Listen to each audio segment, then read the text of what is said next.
আসসালামু আলাইকুম, কেমন আছেন সবাই? আমি জানি আপনারা কেউ ভালো নেই। প্রতিদিন আমার চেহারাটা দেখতে দেখতে আপনারা বিরক্ত হয়ে গেছেন। আপনাদের জন্য ভিন্ন একটা ভিডিও নিয়ে চলে এসেছি। আজকে আমি আপনাদের নিয়ে যাব বরিশালের গুটিয়া মসজিদে।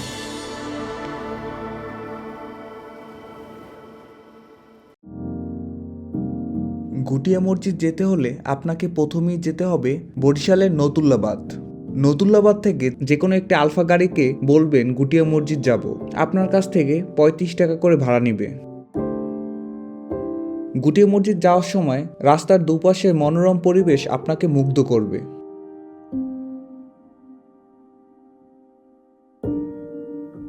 ভিউয়ার্স, আমরা এখন গুটিয়া মসজিদের সামনে। এই হচ্ছে গুটিয়া মসজিদের গেট।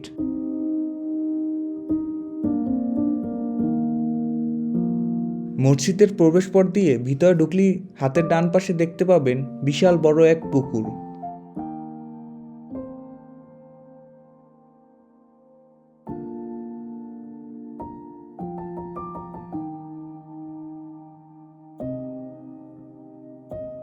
এটি হচ্ছে মসজিদের পার্কিং ব্যবস্থা। গুটিয়া মসজিদ, যার ভালো নাম বাইতুল আমান জামে মসজিদ। শরফুদ্দীন আহমেদ এই মসজিদ নির্মাণ করেছেন। শরফুদ্দীন আহমেদ গুটিয়া বাইতুল আমান জামে মসজিদের নির্মাণ কার্যক্রম শুরু করেন 2003 সালে। মসজিদটির নির্মাণ কাজ সম্পূর্ণ হয় 2006 সালে। প্রায় 14 একর জমির উপরে স্থাপিত এই মসজিদটিতে ব্যবহার করা হয়েছে উন্নত মানের কাচ ফ্রেম, বোস স্পিকার। মসজিদের ভিতরে 1400 মানুষ একসাথে নামাজ পড়তে পারে। বাইরের অংশে আরও 5100 মানুষ নামাজ পড়তে পারে। মসজিদের উত্তর পাশে রয়েছে 2 তলা বিশিষ্ট কমপ্লেক্স কোয়ার্টার ও মাদ্রাসা। পুরো মসজিদের আঙিনা জুড়ে রয়েছে ফুলের বাগান। সৌন্দর্যের দিক থেকে চিন্তা করলে প্রথমেই উঠে আসে বাইতুল আমান জামে মসজিদ বা গুটিয়া মসজিদ। সবাই হয়তো অনেক ধরনের মসজিদ দেখেছেন, কিন্তু এই মসজিদের সৌন্দর্য দেখে যে কেউ বিমোহিত হতে পারেন।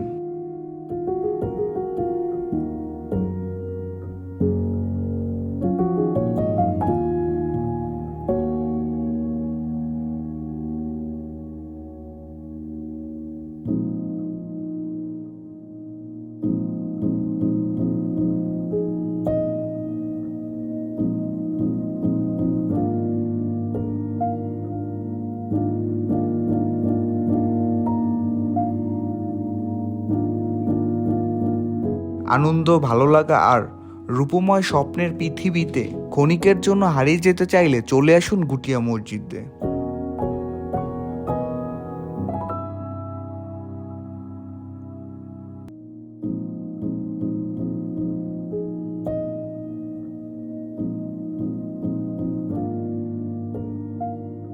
এখানে আসলে দেখতে পারবেন শিল্পীর কারুকার্য, রূপ ও প্রকৃতির ছোঁয়া। মসজিদের ফুলের বাগানে বসে দেখতে পারবেন পড়ন্ত বিকেলের ডুবন্ত সূর্য। আজকে এই পর্যন্তই। এখন আমরা চলে যাচ্ছি। আল্লাহ হাফেজ।